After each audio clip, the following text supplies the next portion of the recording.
Hello everyone, and welcome again to another Teacher Joseph podcast. Well, I'm right in the middle of Edinburgh city right now. Edinburgh is the capital city of Scotland, or you can say the principal city. And I'm waiting for the tram. Now, the tram system has been reintroduced to Edinburgh. I think it was brought in about 10 years ago. We had trams in the old days, in the 1950s and 60s, and then they were removed. And now they're back in most European cities, I think. So I'm just looking around, and I'm going to describe to you what I see, okay? So lots of people speaking in different languages on this tram platform. I'm standing just a stone throw away. That means very close to St. Mary's Cathedral, which is a Roman Catholic church.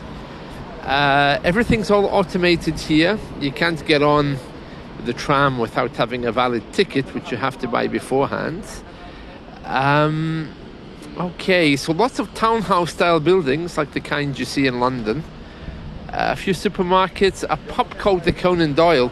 Now, this is very interesting because the man who wrote Sherlock Holmes, Arthur Conan Doyle, had strong links to this city. I'm not sure if he was actually born here, but certainly many things around this area are named after him. One of the main things that I've noticed as I was travelling into Edinburgh is the Arthur Conan Doyle Psychic Centre. Many of you might not know that the author of Sherlock Holmes had a big belief in ghosts. And he spent all of his money and time researching what happens when you die. He was really obsessed with this. Partly because of the period he came from, of course. He came from the late 1800s.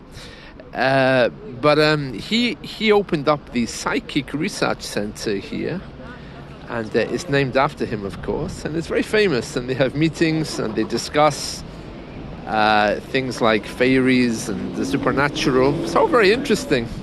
So that's a kind of a big thing here. But there's also a pub named after him, which I can see here where I'm standing. And that looks like a statue of Sherlock Holmes. I can't really see because it has its back to me. So that's there as well.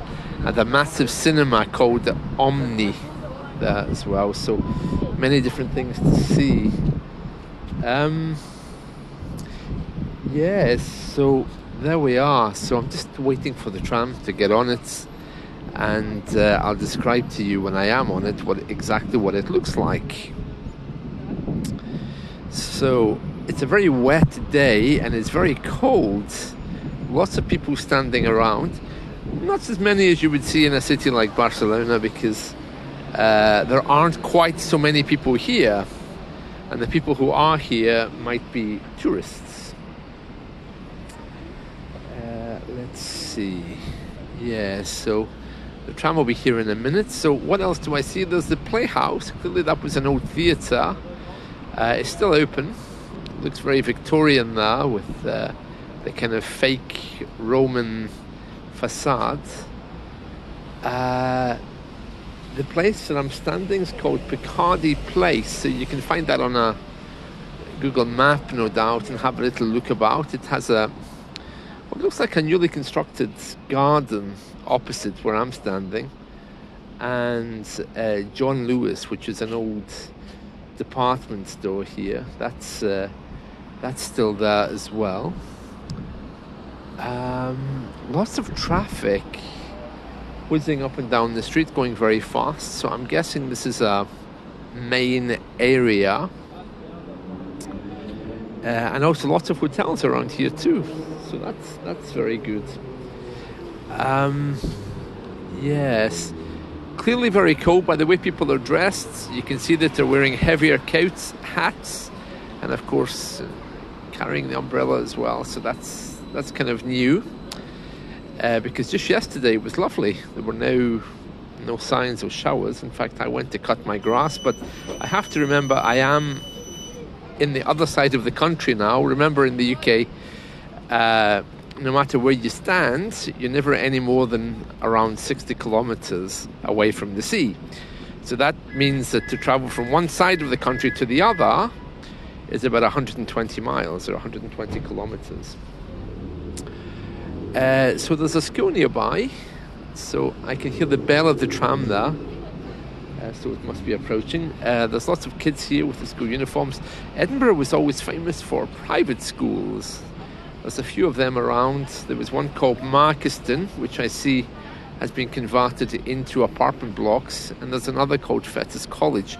Both of these schools were boys' schools, but I'm imagining now all of the private schools around here are probably mixed. I don't know. I'm just guessing that's the case.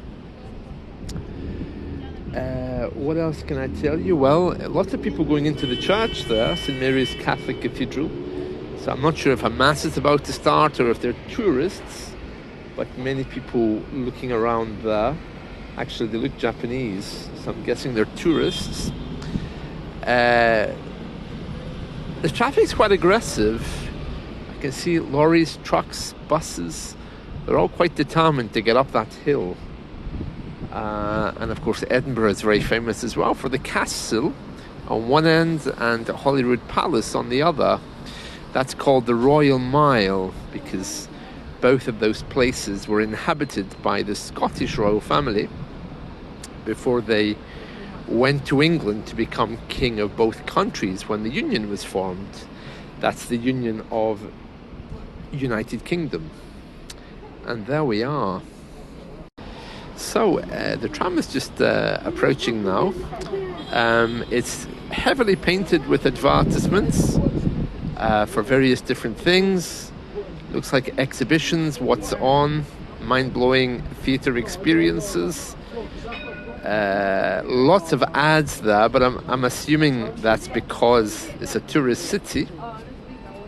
The tram says it's going to the airport. The one thing I'm noticing between Edinburgh and Glasgow is that in Glasgow, many of the people are really, really huge. Here, people seem to be not of the fuller figure, a bit fitter maybe, and the tram's going to be very busy, so I'm just stepping on it here. So let me just quickly describe the tram. It's very, very busy, very hot. I'm pleased about that. The tram is reminding me on the notice boards. Thank you. Thank you. Thanks. Just showing my ticket.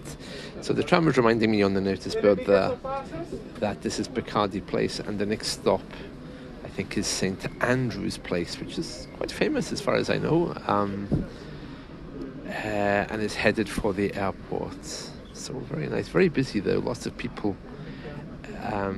standing here, from lots of different backgrounds and cultures and different places. So that's it. So are we getting off just in a couple of moments? So I'll just close by saying that if you are planning to visit, remember it's very important that you wrap up well because it's very cold and very wet. And there we are. So I'll talk to you all again soon. I hope you've enjoyed this. See you. Bye.